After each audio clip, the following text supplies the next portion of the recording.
Hello, everyone, and welcome to another episode of Love, Life, and Energy. Today, we're going to be diving into a really interesting topic that's a bit close to my heart right now. I want to talk about protection and survival and how this actually blocks you from manifesting your soulmate. So, if you've ever felt like you keep attracting the wrong people or you can't seem to open up to love, this episode is for you. So grab a cup of tea, or if you're commuting to work or you're at the gym and listening on your earpods, make sure you settle in and focus on this, and let's unravel this together. Welcome to Love, Life, and Energy. I'm Michelle Chung, and I'm passionate about all things love, manifesting, relationships, woo-woo stuff, health, and wellness. This podcast is your go-to sanctuary for personal growth, designed for busy, career-driven women who are ready to embrace their highest potential and not settle for an average, ordinary life. Let's grow and manifest your dream life together.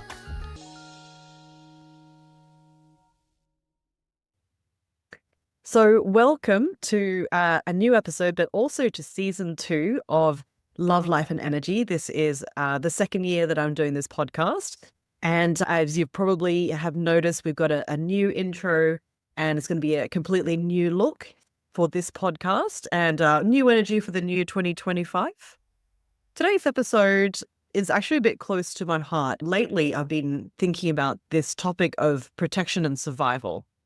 So I've had some healing sessions from one of my good friends, Florence. We reconnected this year as I've moved back to Sydney. I actually moved back to Sydney mid last year, which is why I took a bit of a break from the podcast, as you might have noticed. And thank you so much for your emails and letting me know that you've been missing the podcast. So I'm definitely back in your inbox every week now. Basically, the last couple of months, settling back into Sydney, where I grew up, and immigrating my partner, Raf, in with me as well. He's from Belgium, so this is the other side of the world for him, although he did live in China for quite a while. So he is familiar with this side of this world. But it took a bit of time to integrate back into a new country, find a new routine. We had to find a new place to live because I was living in my parents' place. We wanted to have our own space, obviously. And so now we're settled, and I'm back into the podcast and feeling pretty good about the new season 2 that we're going to be doing. But doing some healing sessions with my friend Florence, some things about protection and safety and almost survival were coming up for me. So I wanted to share about this. And I know this comes up a lot for women as well. And I wanted to talk about this, get this out in the open, and acknowledge a few things. I guess what my personal experience with protection and survival was pretty much I've been in a fight-flight mode for a very long time. I've had issues with my body, with adrenal fatigue. So I'm very much on the go all the time. Some friends had looked at me and went like, how do you have so much energy? You're doing so much stuff all the time. And I was very much that kind of person who was always doing lots of different things. I do have naturally very high energy, but it comes to a point of burnout when you do need to actually just stop. So a lot of what I was working on with my friend Florence was about stillness.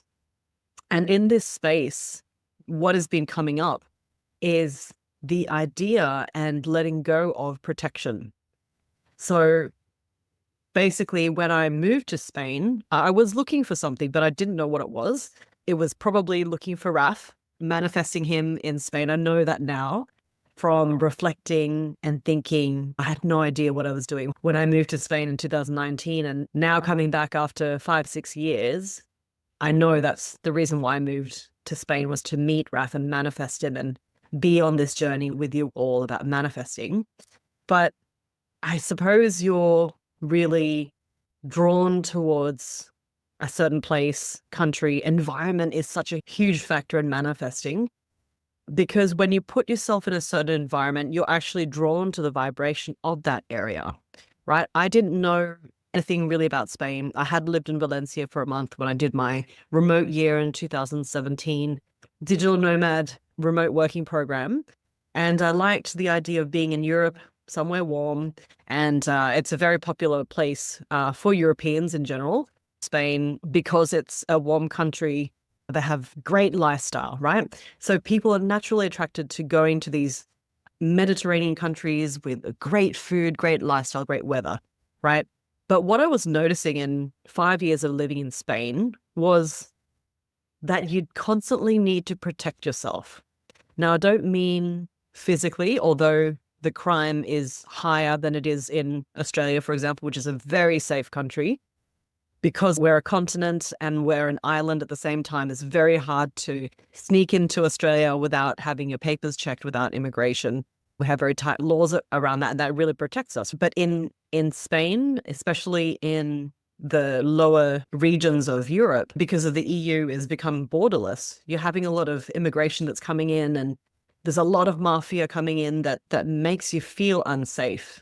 So as a woman, we talk about this sometimes, about feeling unsafe in public, feeling not able to dress the way you want to if you were in a Western country. First, a story I suppose I can share is the first 2 weeks I was in Barcelona, everyone was telling me, be careful about your belongings, be careful about your stuff, don't leave your things there. For 2 weeks, I was on fight flight mode, always just checking my bags, and I'd make sure to reduce what I was actually carrying with me so you don't have as many things to be aware of. And the one moment that I'd let down my guard after 2 weeks of this adrenaline of protecting your belongings so you don't get robbed, let down my guard, got robbed. Okay. It's basically a very well-run mafia, very clever tactics they've got there, that it's their business to rob people. It just is. If you live in Spain, it's just one of those things unfortunately, you just have to accept. So it was this feeling of having to always protect your things. Don't leave your phone on the table. Don't leave your handbag on the back of the chair.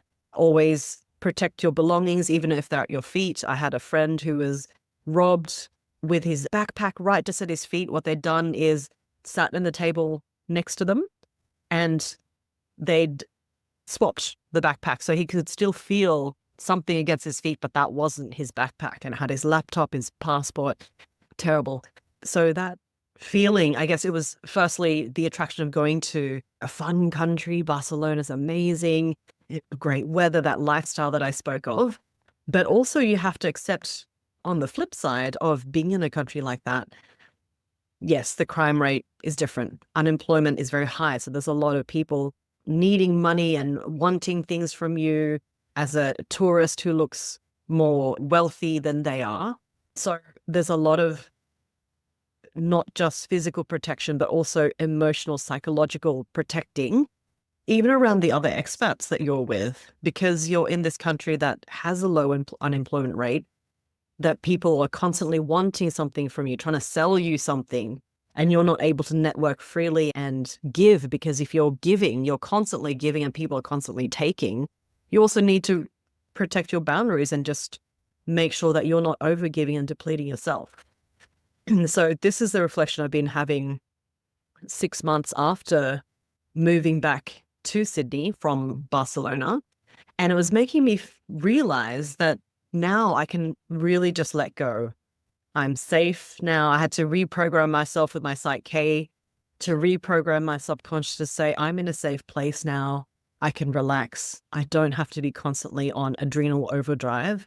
And I can let my body, my hormones and everything just settle and just be myself again. So today's episode, I wanted to talk about, what does protection and survival mean in relationships?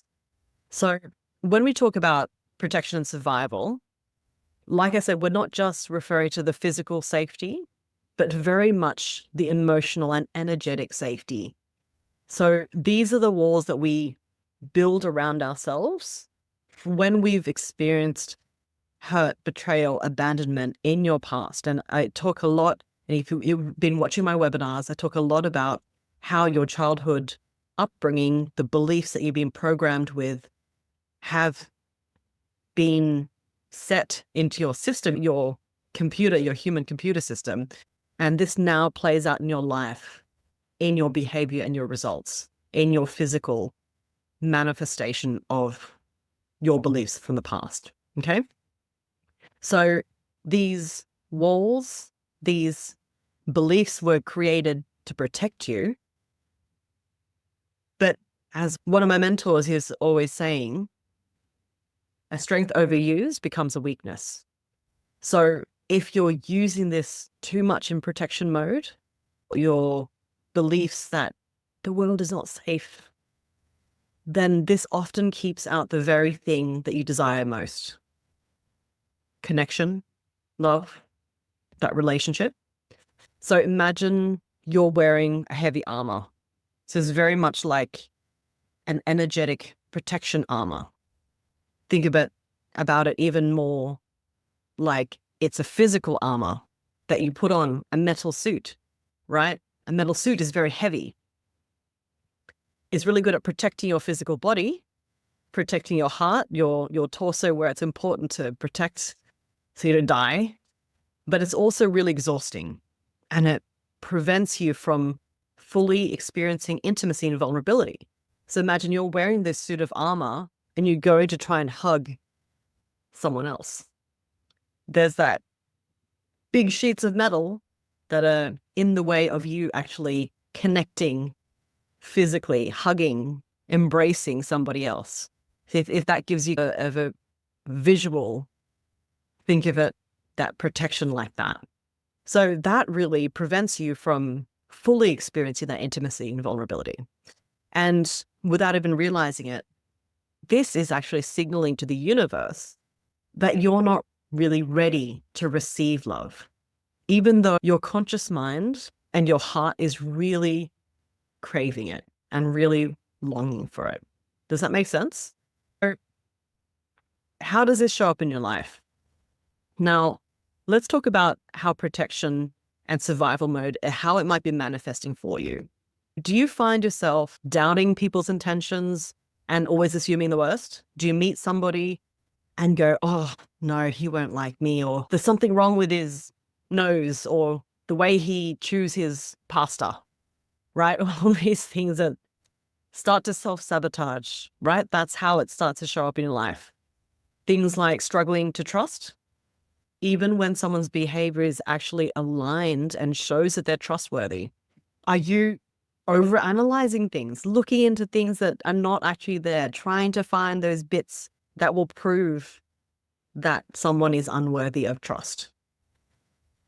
Analyzing the texts, analyzing interactions, and trying to find those hidden messages that are not there. So these types of patterns, these are the ones that create a vibrational block. And when you're in survival mode, your energy says, I'm protecting myself from pain instead of I'm open to love. Then that's what that law of attraction is doing. That universal law of attracting, that is what's matching your energy, that protection of armor. Universe is giving you that armor back. And that's why breaking free from these sorts of patterns, that fight, flight, that protection mode is so important, because if you're going to move on to the next step, which is attracting love and being in an open, beautiful relationship, that armor has to come down. You've got to trust that without the armor is going to be better than having and keeping that armor on. Now, here's a really powerful insight. There's a study published in the Journal of Personality and Social Psychology, and it found that people who are overly guarded in relationships, they actually report lower levels of overall happiness and fulfillment. Emotional openness, on the other hand, actually significantly boosts relationship satisfaction and personal well-being. And one of my favorites, Brene Brown, as she beautifully said in her book, Daring Greatly in 2012, she says, vulnerability is not winning or losing. It's having the courage to show up when you can't even control the outcome. Vulnerability, it's not a weakness. It's actually our greatest measure of courage.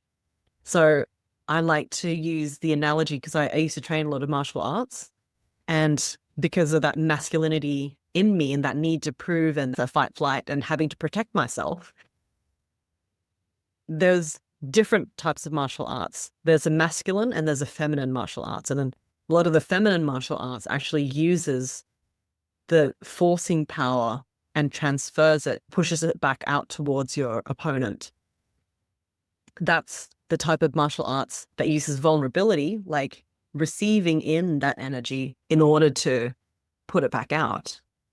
That's even more powerful than a constantly aggressive type of force. So when you let go of that need to protect yourself from every potential hurt, you actually create space for your soulmate to come to you. So because this topic is close to my heart and I've been thinking about it, and I have seen so much how it transforms and it shifts, and you can shift from protection mode to openness. Remember that your heart is your greatest strength. So for me, sometimes I'm a bit like, I don't like these cliche kind of things, how people say, open your heart. And I'm skeptical and a bit judgmental about that. But it really is the way to move forward. When you let yourself shine, that authenticity, the vulnerability, and let go of that protection and security, you actually naturally attract the love that resonates on that same frequency. So if this conversation sparks something inside you and you're ready to take the next step, I have a really special invitation for you. I've got a brand new webinar that's just come out this month. It's called Manifest Your Soulmate.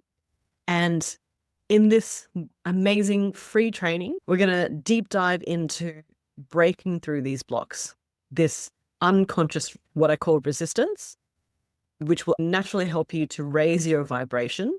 Once you've let it go, your vibration is unleashed. It can become its natural self. And this will help you call in that love that you deserve. So you can find that link to register down below in the show notes. And if you love today's episode, don't forget to subscribe, share, tag a beautiful woman that you know that needs to hear this message today. And please leave a review. Your support means so much to me and helps me reach many more women around the world to help them find the best, amazing life that they deserve as well. So until next time, keep shining, keep that heart open. I'll see you in the next episode.